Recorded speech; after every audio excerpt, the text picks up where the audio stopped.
estemos listos, porque aquel a quien estamos honrando y estamos glorificando es nuestro Señor Jesucristo, a su Padre y al Espíritu Santo que nos ha acompañado durante este año y nos va a acompañar el resto de nuestras vidas.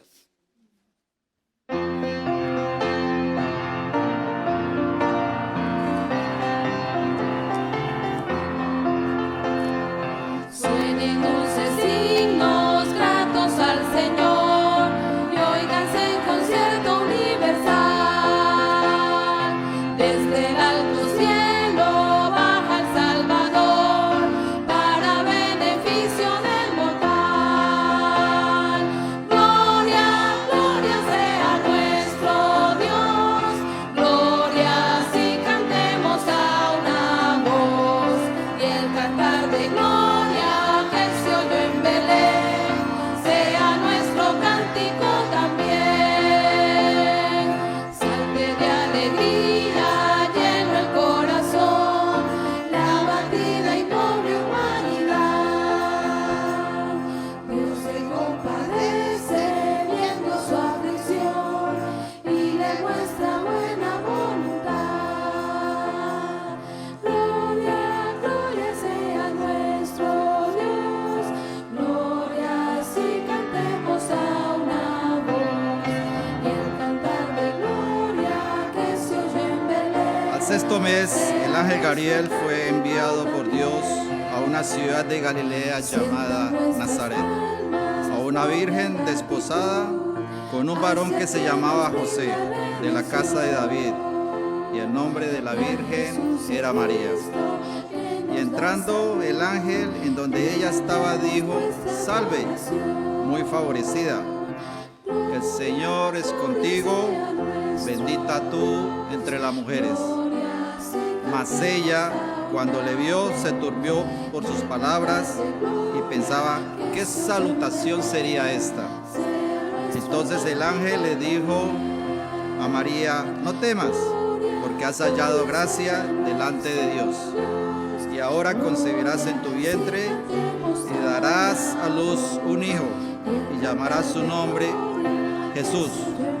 Este será grande y será llamado Hijo del Altísimo, y el Señor Dios le dará el trono de David su padre, y reinará sobre la casa de Jacob para siempre, y su reino no tendrá fin. Sea nuestro cántico también. Gloria, gloria sea nuestro Dios, gloria si cantemos a una voz y el cantar de gloria que se oyó en Belén será nuestro cántico también.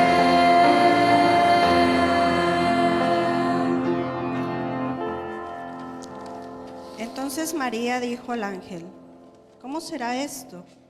Pues no conozco varón. Respondiendo el ángel le dijo: el Espíritu Santo vendrá sobre ti y el poder del Altísimo te cubrirá con su sombra. Por lo cual también el santo ser que nacerá será llamado Hijo de Dios. Y he aquí tu pariente Elizabeth.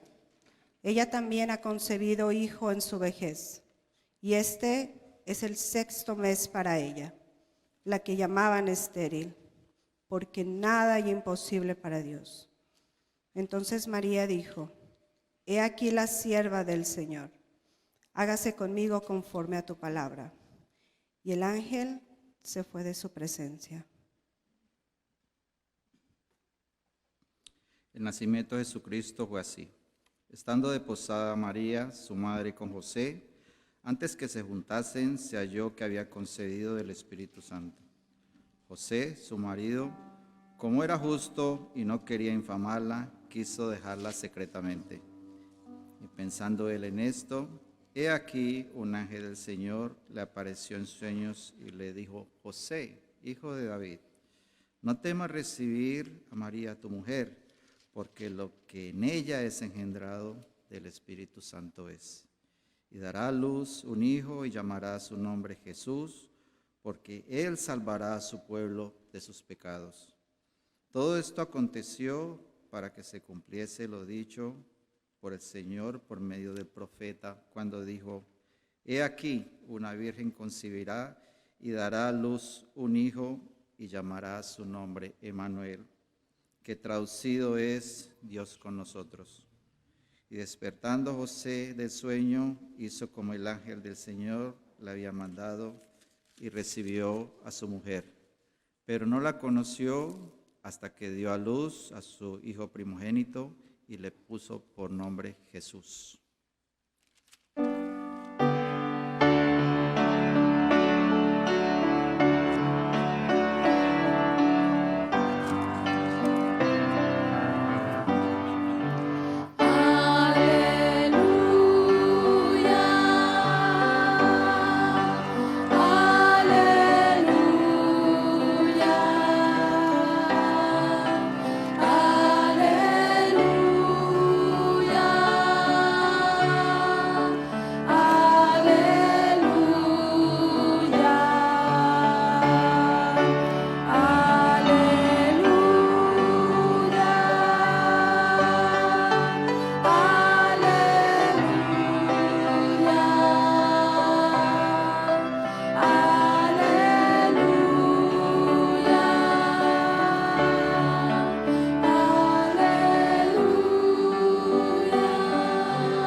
Entonces María dijo: Engrandece mi alma al Señor, y mi espíritu se regocija en Dios mi Salvador, porque ha mirado la bajeza de su sierva.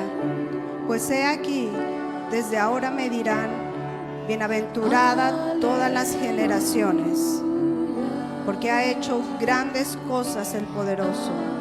Santo es su nombre, y su misericordia es de generación en generación a los que le temen.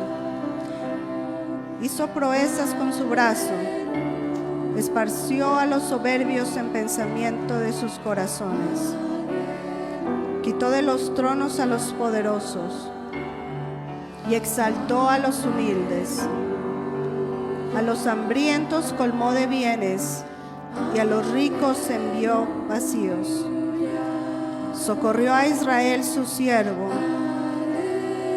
acordándose de la misericordia, de la cual habló a nuestros padres, para con Abraham y su descendencia para siempre. Y se quedó María con ella como 3 meses. Después se volvió a su casa.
en aquellos días que se promulgó un edicto de parte de Augusto César que todo el mundo fuese empadronado.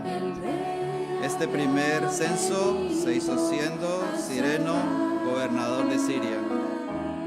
E iban todos para ser empadronados, cada uno a su ciudad. Y José subió de Galilea, de la ciudad de Nazaret, a Judea, a la ciudad de David, que se llamaba Belén, por cuanto era de la casa y de la familia de David, para ser empadronado con María, su mujer, desposada con él, la cual estaba encinta. Y aconteció que estando ellos allí, se cumplieron los días de su alumbramiento, y dio a luz a su hijo primogénito, y lo envolvió en pañales, y lo acostó en un pesebre, porque no había lugar para ellos en el mesón. Mostraste el camino hasta el Padre. Había pastores en la misma región que velaban y guardaban las vigilias de la noche sobre su rebaño. Y he aquí se les presentó un ángel del Señor, y la gloria del Señor los rodeó de esplendor, y tuvieron gran temor.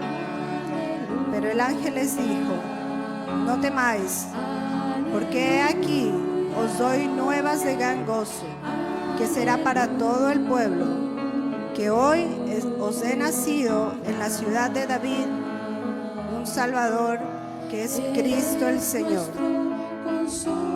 Esto os servirá de señal.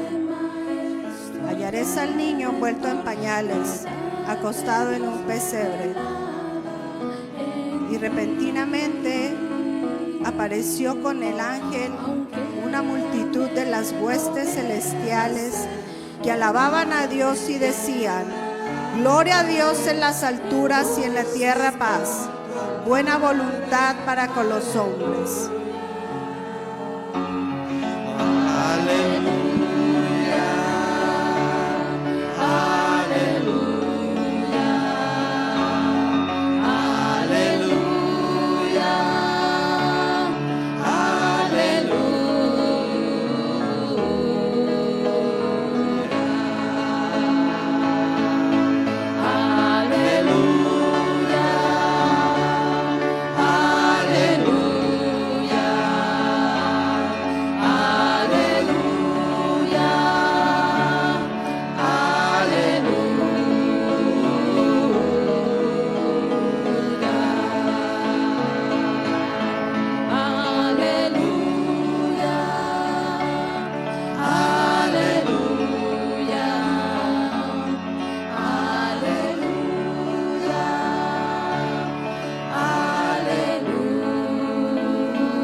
Sucedió que cuando los ángeles se fueron de ellos al cielo, los pastores se dijeron unos a otros: pasemos pues hasta Belén y veamos esto que ha sucedido y que el Señor nos ha manifestado.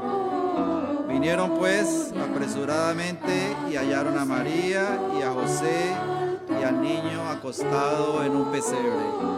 Y al verlo dieron a conocer lo que se les había dicho acerca del niño. Y todos los que lo oyeron se maravillaron de lo que los pastores decían. Pero María guardaba estas cosas, meditándolas en su corazón. Y volvieron los pastores, glorificando y alabando a Dios por todas las cosas que habían oído, que habían visto, como se les había dicho.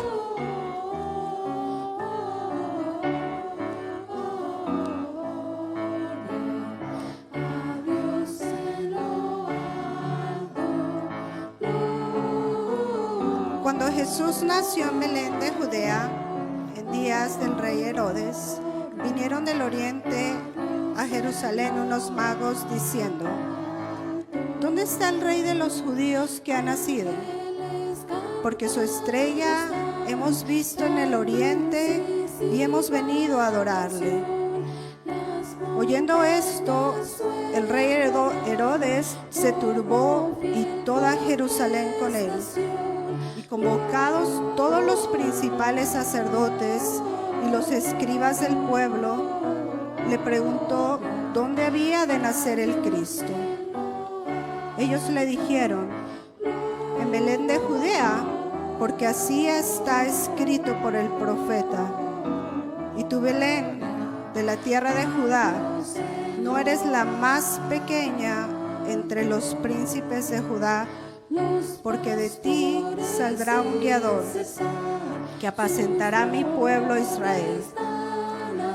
Entonces Herodes, llamando en secreto a los magos, indagó de ellos diligentemente el tiempo de la aparición de la estrella, y enviándolos a Belén dijo: ir allá y averiguar con diligencia acerca del niño, y cuando lo halléis, hacedmelo saber, para que yo también vaya y le adore.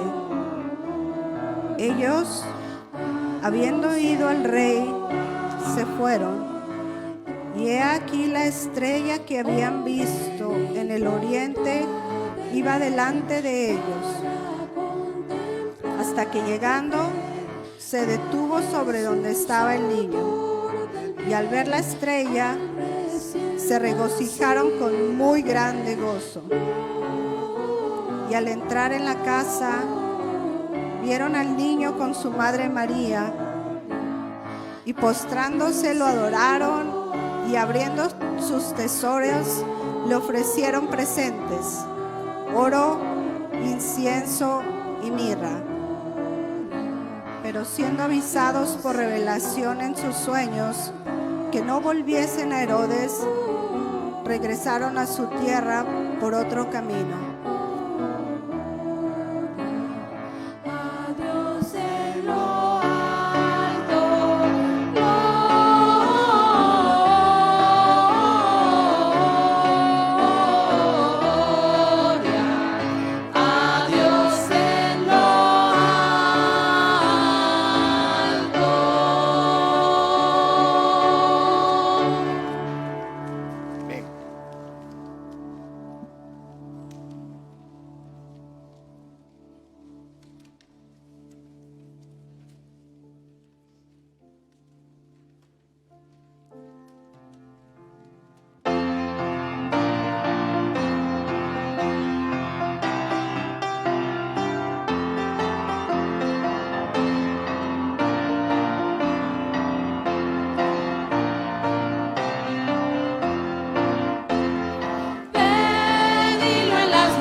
Señor, te damos gracias porque tu palabra es veraz y nos enseña tantas cosas acerca de ti mismo, Padre, que si no te conocemos es porque no acudimos a ella.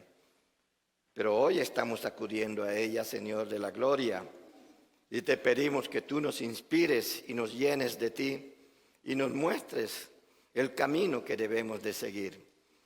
Gracias por esta oportunidad. Abre nuestro corazón y nuestro entendimiento. Y Señor, no vamos a entender tu palabra si tú no nos la revelas. Gracias por estar con nosotros en este momento. Dirígenos, Señor, en el nombre precioso de nuestro Señor Jesucristo. Amén. Estamos celebrando el nacimiento de nuestro Señor Jesucristo, que la humanidad celebra en unos cuantos días más.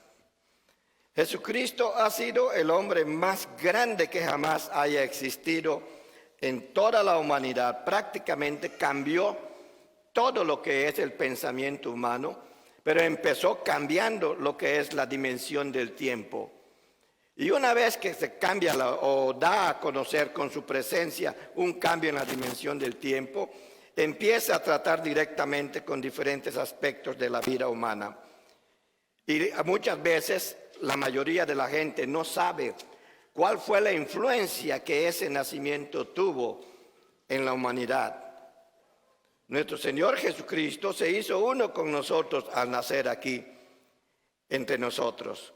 Y una de las características más importantes ha sido que hemos escogido, porque ya se ha demostrado que históricamente pudo haber nacido en un mes diferente al que nosotros celebramos hoy, pero eso no es lo importante. Y lo importante es que celebremos su nacimiento, porque él fue una persona muy especial. Y una de las situaciones que se han dado, el ser humano ha trivializado mucho lo que es la Navidad con todos esos anuncios, con todos esos comercios que se han caracterizado. Han trivializado y han prácticamente banalizado lo que es el nacimiento de Jesucristo, porque ahora todo depende de los regalos y de los adornos que se tengan y que se hagan. Y a veces es el único día en que la humanidad se acerca o se acuerda de que hubo un Cristo que nació, pero que nació con un propósito. Y se olvida la humanidad que todo lo que Cristo tocó lo transformó por completo. Tocó el tiempo cuando nació en este mundo. Ese nacimiento y la celebración de su cumpleaños alteró por completo la forma en que el ser humano data todos sus escritos, sus investigaciones, que aún hasta las personas más anticristianas, aún los ateos más virulentos, más tremendos que puedan haber existido, siempre cuando dan a conocer su escrito, cuando hablan de un libro que ellos escribieron, siempre ponen tal mes de tal año. Y ya se sobreentiende que aquella división que hizo ese nacimiento, que lo hizo en dos partes, antes de Cristo y después de Cristo, tratando de evitar tal vez decir Cristo, ahora le dicen antes de la era cristiana y ahora era cristiana, pero no pueden evitar tener allá como raíz en la palabra que están utilizando como cristiana, que está oculto allá el nombre de nuestro Señor Jesucristo. Napoleón, uno de los más grandes políticos que ha habido en la historia de la humanidad en Francia, un emperador francés, dijo que sería asombroso si un emperador romano pudiera gobernar desde la tumba, y sin embargo es lo que Jesús ha estado haciendo, decía él. Él no estaba muy equivocado, porque a él habían enseñado que el Jesús al que había que adorar estaba colgado en una cruz o enterrado en una tumba. Pero él mismo, que estuvo en Jerusalén en uno de sus muchos viajes de conquistas, estuvo en la tumba y en esa tumba no había ningún cuerpo. Y él mismo decía que él mismo entendía, y nosotros solo podemos aceptar parcialmente esto que él dice. Porque al que él mencionaba, que gobernaba desde una tumba o que dirigía desde una tumba, nosotros sabemos que es Jesucristo y que Él vive. Y que Él está aquí entre nosotros y está tomando en cuenta y dirigiéndonos a cada uno de nosotros. Y no solamente eso, también dijo, busco en vano encontrar en la historia a alguien similar a Jesucristo que pueda acercarse al Evangelio. Que alguien pudiera construir un Evangelio similar al de Jesucristo. Y en todas las religiones que él llegó a conocer, porque era un hombre muy estudiado, Napoleón era un hombre muy estudiado, conocía de las guerras como ningún otro. Si no hubiera sido por Waterloo, él hubiera conquistado toda Europa. Pues bien, nosotros sabemos que lo que él decía en ese sentido es totalmente cierto. Nunca vamos a encontrar ningún rey, ningún reino, ningún gobierno que se asemeje a nuestro Señor Jesucristo. Él continuó diciendo, las naciones pasan, los tronos se desmoronan, pero la iglesia permanece. Amén. Y me gustó ese pensamiento de Napoleón, pero cuando yo lo leía me acordaba de mi Señor Jesucristo, que en un día, no sé qué sería, tarde, noche, mañana, no sé cómo sería, Él le dijo a sus discípulos que Él era el fundador de la iglesia cuando dice, sobre esta roca fundaré mi iglesia. Y además dice, y las puertas del Hades no prevalecerán contra ella. Y por eso es que la iglesia permanece.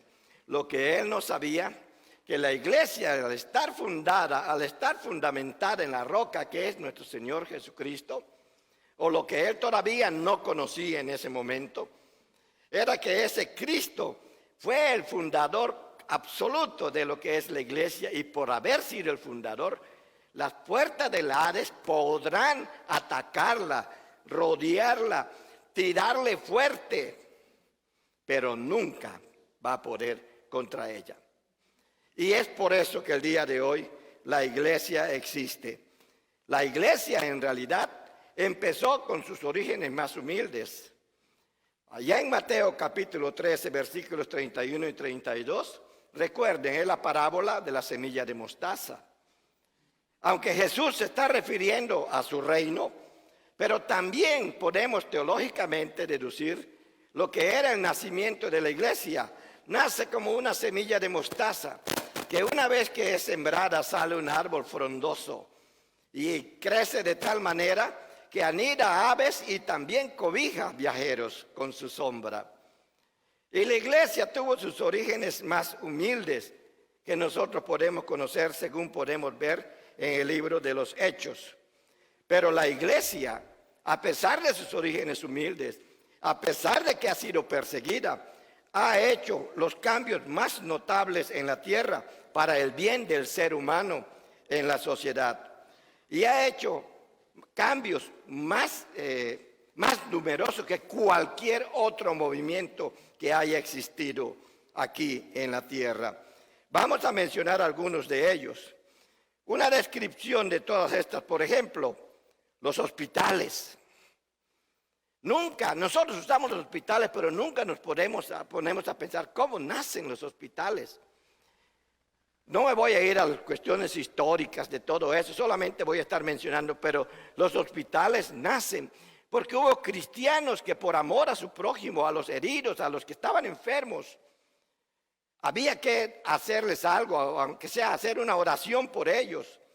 Y eso fue lo que hizo que se empiecen a hacer ciertos lugares donde podían estar para ser atendidas las personas. Y eso ocurrió en la Edad Media. Ya cuando viene lo que es la Reforma, apenas están comenzando lo que son los hospitales. Las universidades también se inician durante la Edad Media. Usted ve a cualquier universidad a nivel mundial. Las europeas son las más antiguas, pero todas ellas no bajan de 1500. De 1500, sé que es la Edad Media, de 1500 en adelante se ven todas las universidades. Y aquí en nuestra nación, aquí en los Estados Unidos, todas las universidades tuvieron un origen cristiano. Bueno, tal vez una o dos no lo tuvieron.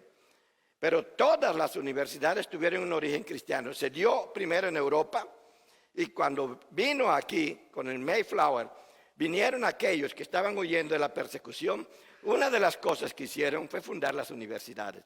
Y las universidades se fundaron con propósitos cristianos. Y también se hizo para cristianos. Por ejemplo, para dar un ejemplo nada más, la Universidad de Harvard, allí en Boston, esa nació como un seminario para preparar pastores. Y con el tiempo fue creciendo y fue añadiendo carreras a todo lo que es la universidad. Y el día de hoy es una de las más famosas junto con la Yale, junto con el Massachusetts Institute of Technology y junto con otras universidades. Hay varias universidades en California que nacieron gracias a campesinos cristianos.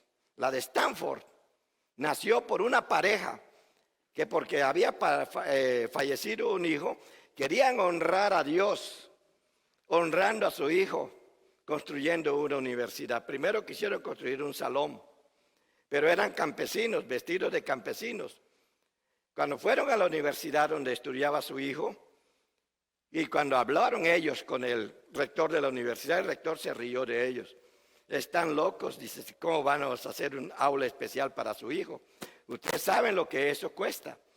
Entonces le dice el señor al rector de esa universidad, ¿y cuánto cuesta? En ese entonces, ¿verdad? Estamos hablando de 1800 y algo. Dice, pues cuesta como $7 millones. Y se ven el esposo y la esposa, y $7 millones, tan poquito. Mejor hacemos nuestra propia universidad, dice. Y así nació la Universidad de Stanford.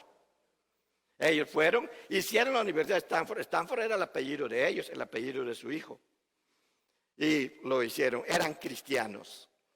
Y nació así esta universidad. Por decir algo, la alfabetización y la educación de masas fue producto de la influencia de Jesucristo en la iglesia.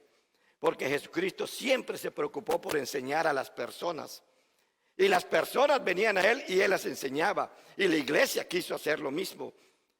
Pero no solamente les enseñaba acerca del reino de los cielos, sino les enseñaba de las cosas. Usaba lo que son los elementos que tenía a su alcance para hablarles del reino de los cielos. Y eso fue la ciencia en un principio. Y ahorita voy a referirme a ello. Entonces la alfabetización y educación de las masas fueron hechas precisamente por la influencia del nacimiento de Jesucristo en este mundo. El capitalismo y su libre empresa. Hay quienes piensan que el capitalismo, vean, los cristianos que fundaron esta nación, lo fundaron precisamente pensando en la cuestión del capital para el sostenimiento de ella misma y además la libre empresa que no se daba allí en Europa. Dos cosas ocurrían en Europa que aquí no se permitió que ocurran. En Europa solo los hijos de los ricos, de los potentados, de los gobernantes, de los que tenían mucho dinero y de los explotadores podían estudiar. Los hijos de campesinos, los hijos de las demás personas del pueblo o de los comerciantes no podían estudiar. Pero aquí cuando llegaron dijeron, no, aquí todos van a tener esa oportunidad. Y esa es una idea que se le da al capitalismo, pero en realidad los que fomentaron todas esas ideas eran cristianos comprometidos con la iglesia cristiana. El capitalismo y la libre empresa tiene su origen precisamente por la influencia que el nacimiento de Jesucristo tuvo aquí en la tierra. El gobierno representativo.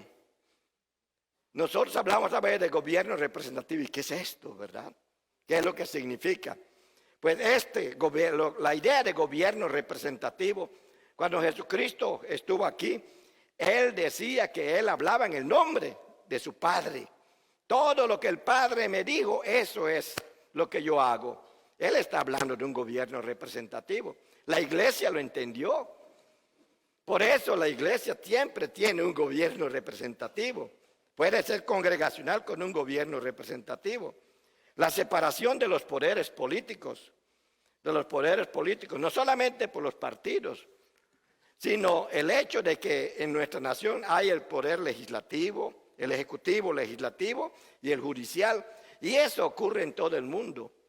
No fue idea nada más de una filosofía, como algunas veces se enseña, sino fue la influencia de Jesucristo el que hizo que esa idea se desarrolle y llegue a todo el mundo. Y es así como se empiezan a definir las democracias. Las libertades civiles. Cuando la iglesia nace, todavía había esclavos. Vemos incluso a Pablo diciendo, le dice a un esclavo que regrese con su amo y que trabaje con él, y a su amo le dice, ahora lo vas a tratar ya no como esclavo, sino como hermano. Y hay quienes dicen, es que el cristianismo perpetuaba la esclavitud. No, lo que pasa es que Jesucristo, con su influencia, primero tuvo que formar a la iglesia. Y una vez que formó a la iglesia, en la iglesia no había esclavo ni libre. Vean la epístola a los Gálatas, como Pablo se refiere a lo que es la libertad en Cristo Jesús. Y esa es la libertad que se promueve aún entre aquellas personas que viven en esclavitud. Entonces dan las libertades civiles y de ahí viene la abolición de la esclavitud de lo que hablaba, tanto en la antigüedad como en épocas modernas. Abraham Lincoln era un cristiano comprometido con su iglesia. Y él luchó para que aquellas personas que estaban esclavizadas tuvieran libertad y tomaran decisiones por sí mismos. La ciencia moderna. Hay quienes le quieren echar la culpa a la iglesia algunas veces de que es que la iglesia ocultó la información. Es cierto que la iglesia, por estar constituida de seres humanos, se iban a equivocar en algunas cosas que ellos hacían. Se tenían que equivocar porque eso es parte también de ser iglesia, cometer equivocaciones para que sepamos lo que Dios nos está señalando. Entonces sí, hubo una época que se llamó oscurantismo en la historia antigua, donde aquellos conocimientos que se estaban sacando a la luz, los que se estaban descubriendo por el empuje que el mismo cristianismo daba en el ser humano por que se preocupe por su prójimo, se estuvo ocultando un tiempo, pero no fue mucho el tiempo que se ocupó, no pasó de 100 años en realidad. Entonces la ciencia moderna tiene su desarrollo en la curiosidad que Dios puso tanto en el hombre como en la mujer, para que se empiece a preguntar de qué tamaño es el universo, por qué brillan esas estrellas, por qué el sol es caliente, por qué hay estos fenómenos que hay mucho viento, mucha lluvia, mucha nieve, mucho hielo, muchas tormentas, tsunamis. Bueno, los tsunamis no se veían tanto en aquellos tiempos como ahora, pero la curiosidad que Dios le dio al ser humano es lo que ha permitido que se empiece a hacer averiguaciones sobre el cuerpo, que es todo lo que tiene el cuerpo, que hubo un tiempo en que decía que los pensamientos estaban en el corazón y en la cabeza solo estaba la cuestión de la inteligencia. Todo lo que nosotros pensamos, lo que nosotros sentimos, viene del corazón. Por eso se habla mucho de las entrañas, desde lo más profundo de mis entrañas, dice uno. Las entrañas del ser humano es lo que solemos llamar el bofe, los intestinos, el estómago, los pulmones, el corazón, etcétera, el hígado. Todo eso, esas son las entrañas. Pero eso es lo que se afecta cuando nuestras emociones surgen. Entonces la ciencia se fue desarrollando. Tuvo errores la ciencia y uno de los errores más grandes es cuando sale la teoría de la evolución con Charles Darwin. Antes de Charles Darwin, todas las personas que estudiaban para saber cómo hizo Dios todas las cosas, los científicos eran cristianos. Después de Charles Darwin, para poder decir que esto es algo que se está descubriendo, muchos tenían que negar, o para sostener su teoría, tenían que negar la existencia de Dios. Es Satanás tratando de destruir la obra de Dios siempre. El descubrimiento del Nuevo Mundo, cuando Colón vino, no venía a América, no dijo voy a ver qué hay en América, estaba buscando las Indias, el continente indio. Y él creía que viniendo de esa manera, navegando hacia el occidente, iba a encontrar las Indias y encontró lo que es América. Pero ninguna expedición salía si no llevaba con ellos personas que podían llevar el evangelio a las personas nativas de los lugares donde llegaban. Pudo haber sido equivocado, pero es el nacimiento de Jesucristo lo que echó a andar todo eso. El desarrollo, la elevación de la mujer. Después del pecado de Adán y Eva, la mujer vino a ser sobajada, vino a ser puesta muy abajo. Y así siguió durante muchos años hasta que Jesucristo vino y la iglesia la empezó a levantar. Que también se cometieron errores como lo que pasó en el siglo pasado, en los 60, sí, los hay. Y a raíz de eso hay muchas cosas de las cuyas consecuencias vivimos hoy. Pero lo que elevó la dignidad de la mujer, así como la dignidad del campesino, de aquellas personas que se pueden considerar los comunes, las personas comunes, fue el cristianismo. Y ese cristianismo solamente pudo existir porque hubo un momento en que Dios se hizo como uno de nosotros. La condenación del adulterio, la inmoralidad y más perversiones sexuales ha ayudado a preservar la raza humana y ha evitado muchos dolores de cabeza. Cuando se tienen cuidado de esas cosas, cuando seguimos las enseñanzas de nuestro Señor, y la iglesia lo hizo, y Jesús lo resaltó, y Pablo insistió mucho en eso, la finalidad es la preservación de la raza humana. Nosotros todavía existimos, a pesar de que vivimos en un mundo caído, a pesar de todo lo que vemos, nosotros existimos porque es Jesucristo el que va a decir cuándo termina esto, y no nosotros. Es Jesucristo el que va a decir cuándo termina. Entonces, la alta consideración por la vida humana. La alta consideración por la vida humana, nosotros tenemos que defender la cuestión de los abortos y todo porque somos pro vida, creemos en la vida. Nuestro Dios vino para darnos vida. La codificación y el establecimiento de la escritura, todo lo que nosotros conocemos como escritura. Acuérdense de los institutos lingüísticos de verano que existieron durante muchos años. El mayor desarrollo del arte y de la historia viene precisamente como influencia del cristianismo. Vea los grandes domos que hay en Roma. Vea estos vitrales que tenemos aquí nosotros. Es arte, es arte. Y este arte solamente está mostrando la influencia de Jesucristo al haber venido en este mundo. Pero hay una cosa muy importante y lo más importante, la salvación eterna de innumerables almas.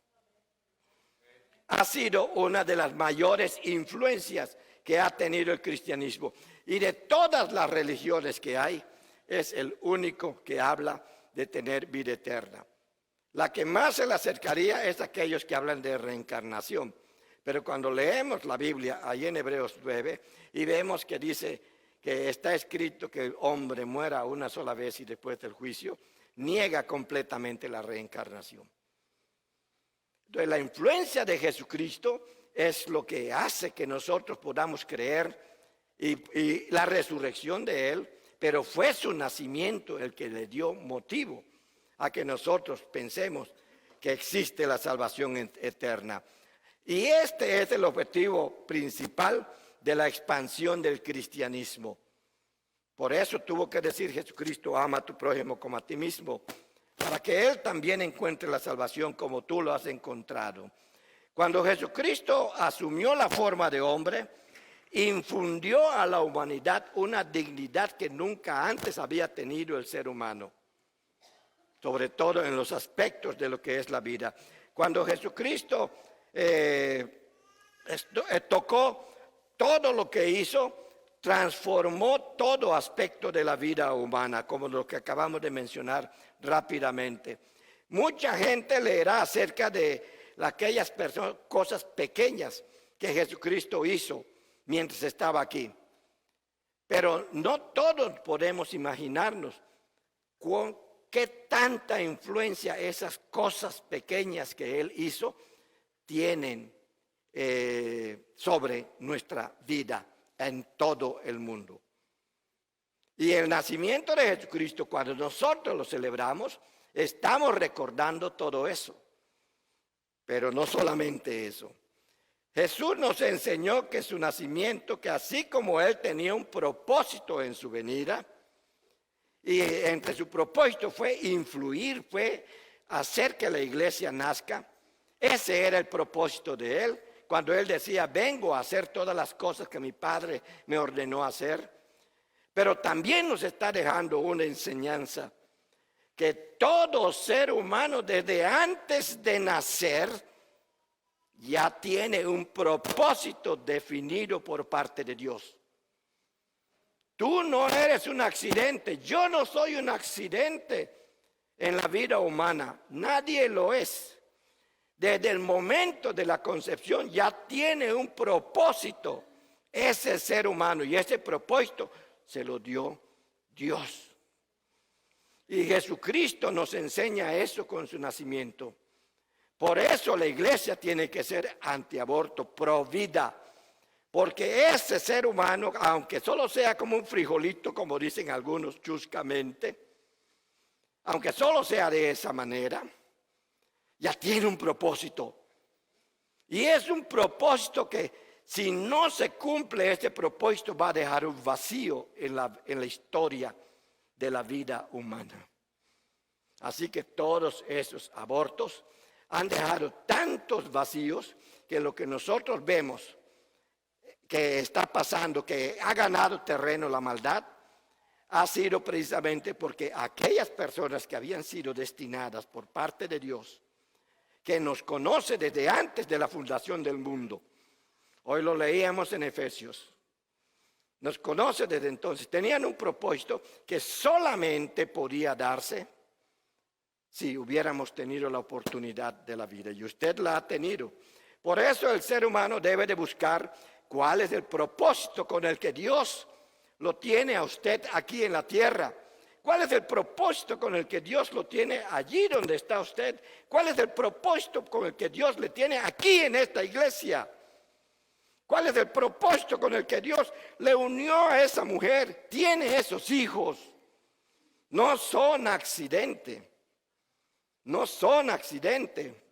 Dios definió propósitos de la misma manera como lo definió para nuestro Señor Jesucristo.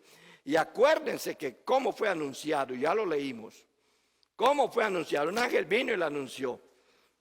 Y Dios desde el momento de la creación, cuando dijo el hombre toma a su mujer y se la dio en el paraíso, que salen del paraíso y le dicen no importa, ya hicieron, ya tengo el remedio, pero tienes que unirte a tu mujer y van a ser una sola carne. Y el resultado que hemos visto a través de las historias bíblicas es la descendencia.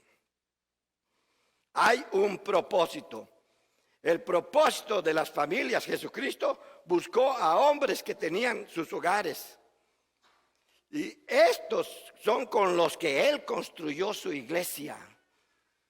Y estos son las personas que nos han legado las enseñanzas que recibieron del mismo Señor Jesucristo para que llegue hasta nuestros días. Podemos decir así, la influencia que el nacimiento de nuestro Señor Jesucristo ha tenido en la historia de la humanidad también influye en nuestra historia, influye en nuestra vida, influye entre nosotros. Si Él nunca hubiera venido, habría un agujero muy grande aquí en la humanidad. Me atreví a compararlo con el cañón del Colorado, que es uno de los agujeros más grandes que existen y largos, ¿verdad? Tan grandes como eso, no puedes construir un puente allí. Tal vez con la tecnología actual se pueda hacer, pero la ausencia de Jesucristo, ¿qué es lo que ha causado cuando se le rechaza? Pero ahorita me voy a referir a eso. Miren, en la historia ha habido personas que hubieran deseado que Jesucristo no naciera.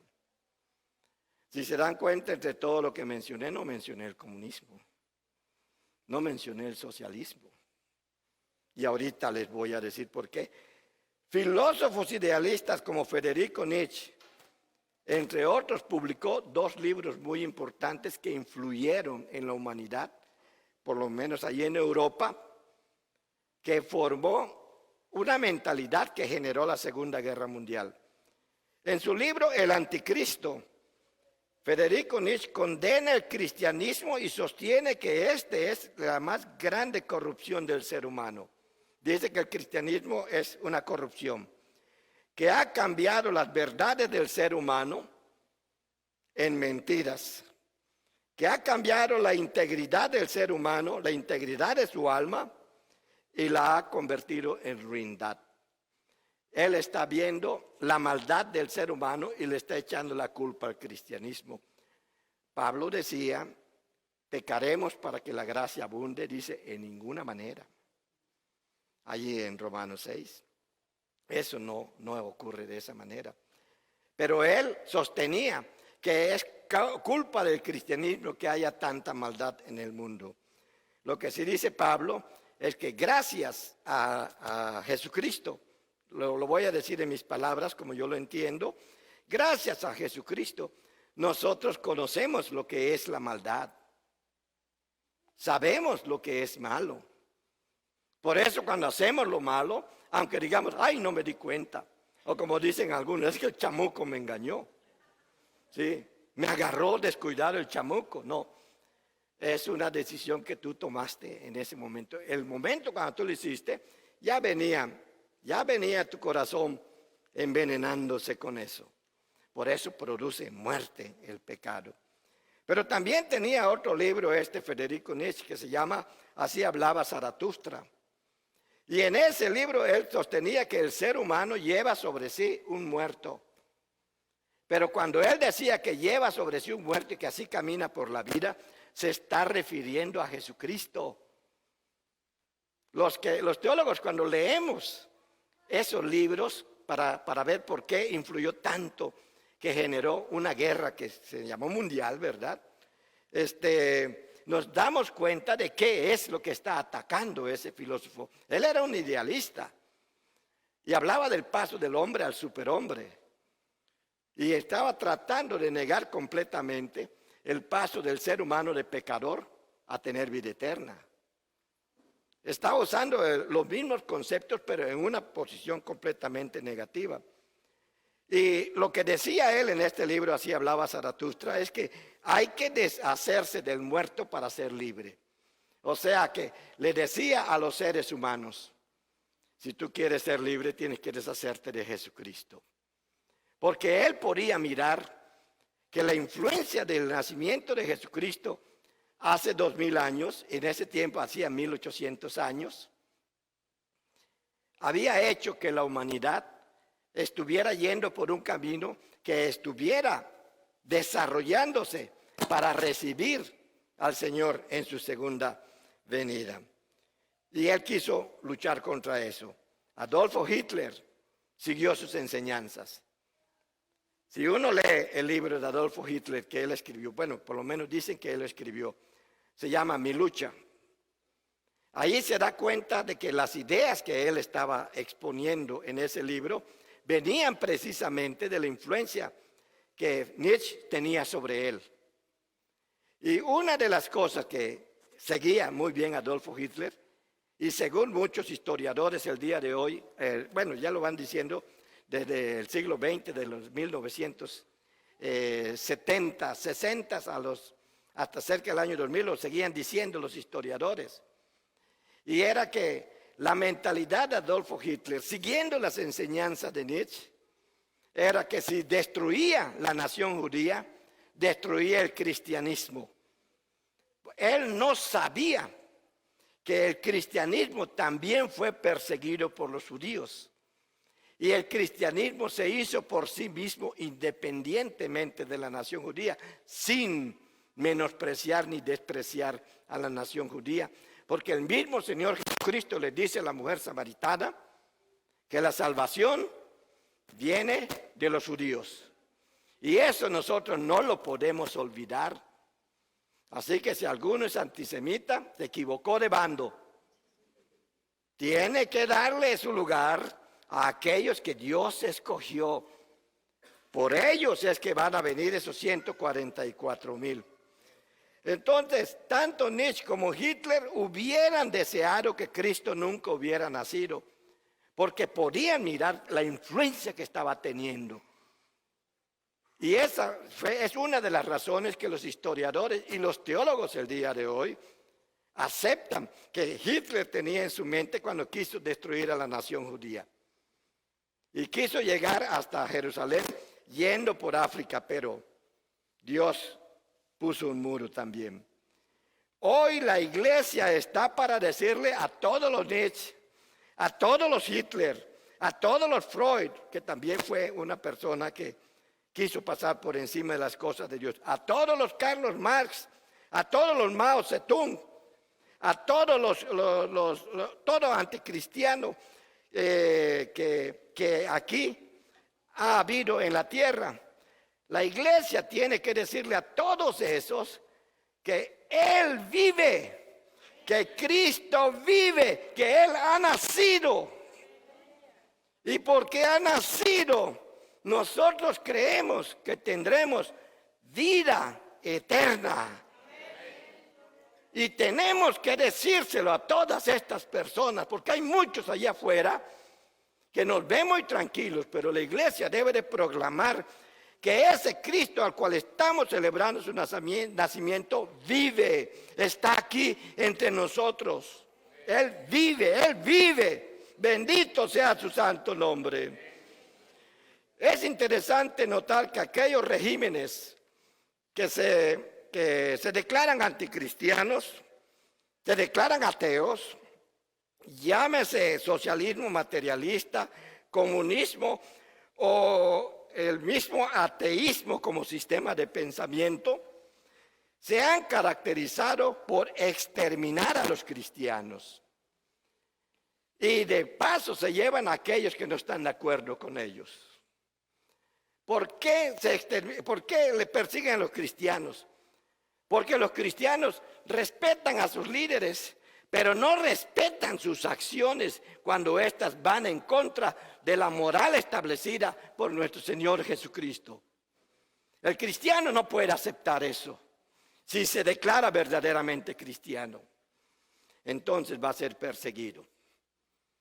Que todos esos regímenes, incluso el capitalismo, cuando se equivocó y empezó a tomar la ruta del poder y no del servicio como nació, fundaron sus fuerzas sobre sangre que derramaron por quitarse de en medio a los que les perjudicaban, les estorbaban el camino. Eso es lo que ha caracterizado a estas personas.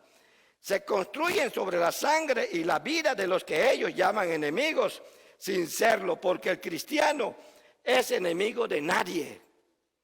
Así como Cristo fue enemigo de nadie, que hasta los que lo mataban, Él tuvo palabras para decir e interceder ante el Padre y decir: Padre, perdónalos, no saben lo que hacen. La influencia de Jesucristo en la historia de la humanidad ha sido tanta que todo lo que nosotros vemos, incluyendo los templos donde nos reunimos para adorarlo, existen por la influencia que Él tuvo desde el principio cuando Él fundó su iglesia. Por eso Dios ha dejado a la iglesia para que proclame en fechas como esta de diciembre que gracias a que Jesucristo nació, el mundo está lleno de esperanza. El mundo tiene esperanza. Y la iglesia tiene que proclamar esa esperanza, porque Cristo es la esperanza de todo ser humano. Y que no solamente nace porque es un día muy bonito y que hay que echarse unos alipuses y hay que comer un pavito o unos sandwichitos o un lechoncito. No solamente por eso, si quiere hacerlo, hágalo, puede hacerlo, hágalo. Pero celebre que la influencia que Él tuvo aquí en la humanidad lo ha llevado hasta donde usted está. Si no ha llegado, es porque usted tal vez no ha sabido caminar con Él. Pero si usted sigue las enseñanzas de Él, usted va a llegar a donde Él decidió que usted llegaría. Porque usted, como les decía hace un rato, nació con un propósito en esta vida. Y ese propósito lo definió nuestro Señor Jesucristo, nuestro Dios Padre, lo definió desde el momento de la concepción. Por eso David tiene que decir: mi embrión vieron tus ojos. Porque desde entonces Dios ya había determinado qué era lo que usted va a hacer. Que usted dice: es que yo lo decidí. Algo te inclinó a eso. Y a veces llegas a algo que tú decidiste y dices: ¿sabes qué? No me gusta esto. Mejor voy a esto que sí me gusta. Hay algo que te está inclinando. Y este algo, si hemos de ser sinceros, es nuestro Señor Jesucristo. Es el único. Jesucristo también es la vida más solitaria que jamás haya existido. Nació en un oscuro pueblo, ya leímos todo eso. Fue hijo de una mujer campesina. Fue perseguido desde antes de nacer. María tuvo que ir hasta donde Elizabeth. Después que nació tuvo que huir a Egipto. Fue perseguido. Y que mientras crecía se desenvolvía como un sencillo carpintero hasta que cumplió los 30 años. Según nos muestra la historia cristiana. Que por 3 años fue un predicador itinerante. Que nunca escribió un libro, nunca tuvo una oficina, nunca procreó una familia, nunca tuvo casa propia, nunca fue a una universidad, ni visitó las más grandes y famosas y hermosas ciudades de su tiempo. Nunca viajó más de 200 millas del lugar de donde él nació. Que no hizo cosas para que se le considerara grande, como Carlomagno, como todos esos héroes de la historia. No hizo nada de eso. Ni tampoco hizo nada para que se le considerara héroe.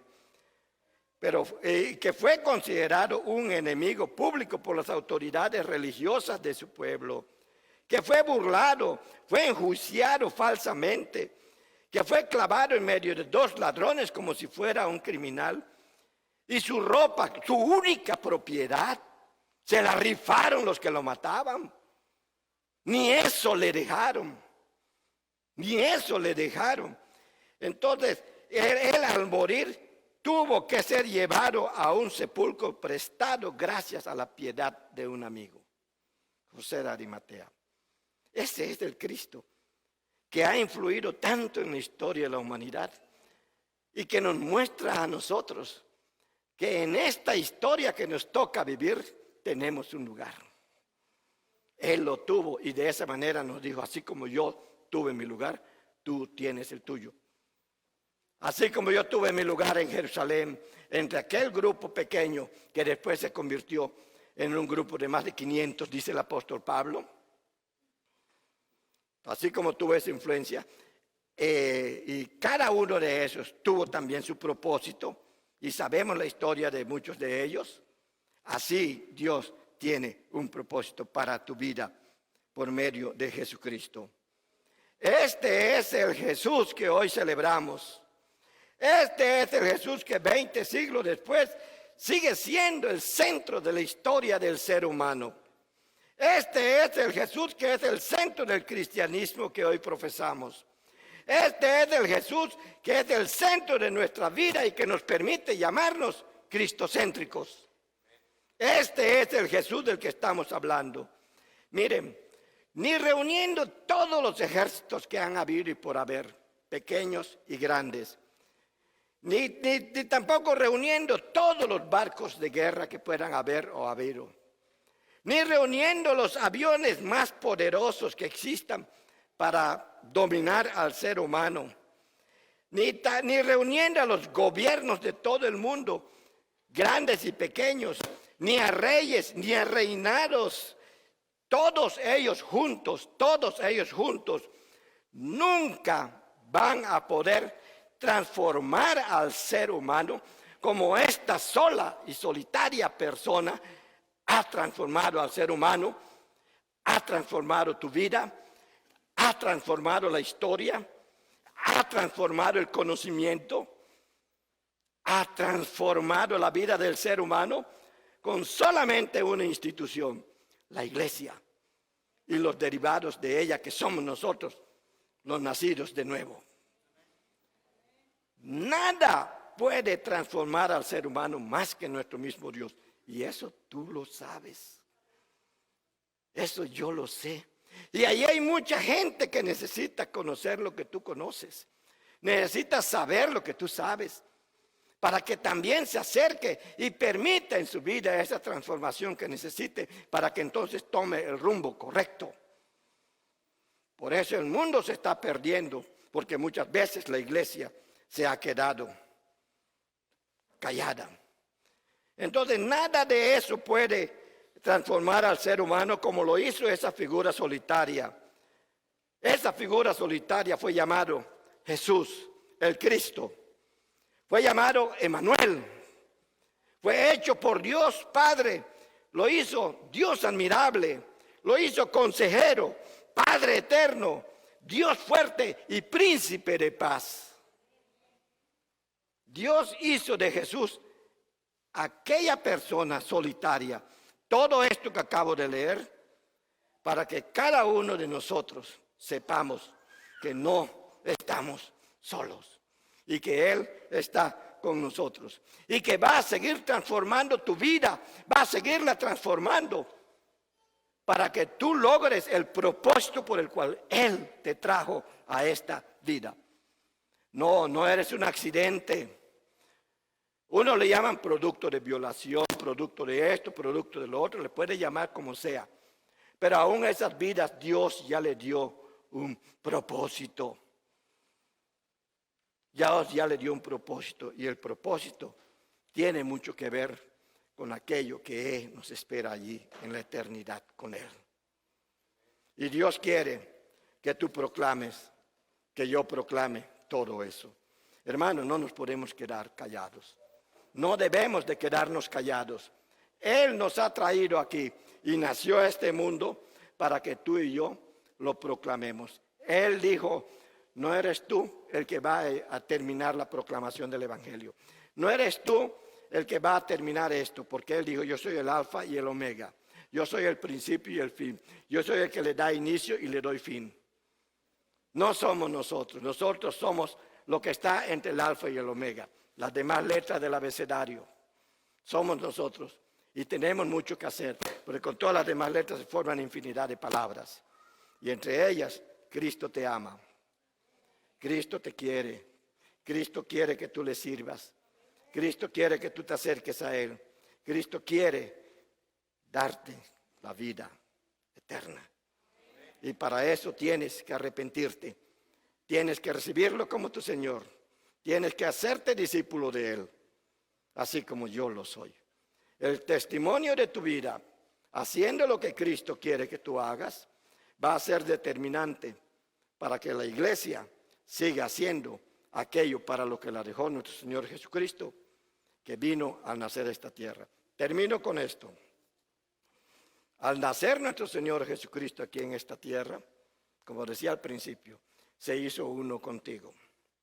Se hizo ser humano.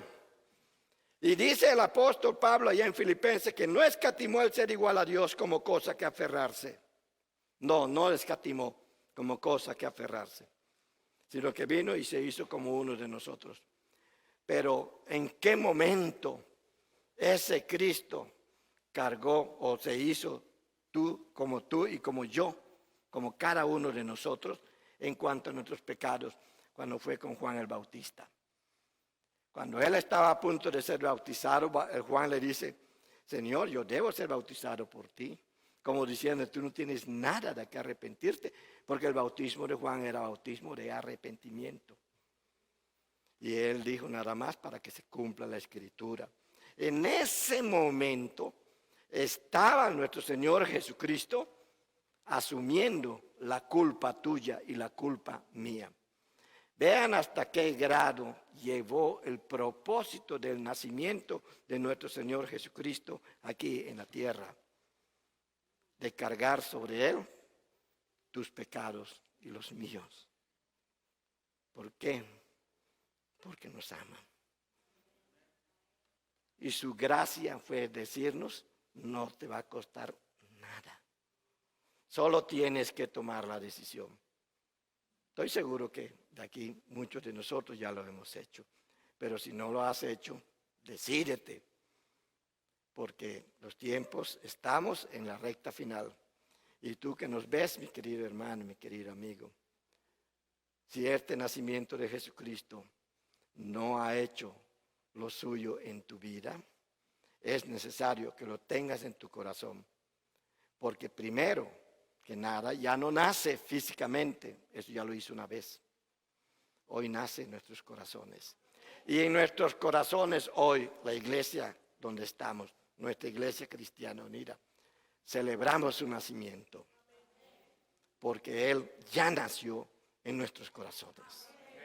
Padre, gracias por esta palabra tuya. Gracias por mostrarnos la influencia de tu Hijo en medio de nosotros. Gracias por decirnos lo que esperas de nosotros. Cuando vemos a tu Hijo, podemos entenderlo mejor. Gracias por darnos esa oportunidad, bendito Señor, en el nombre de nuestro Señor Jesucristo.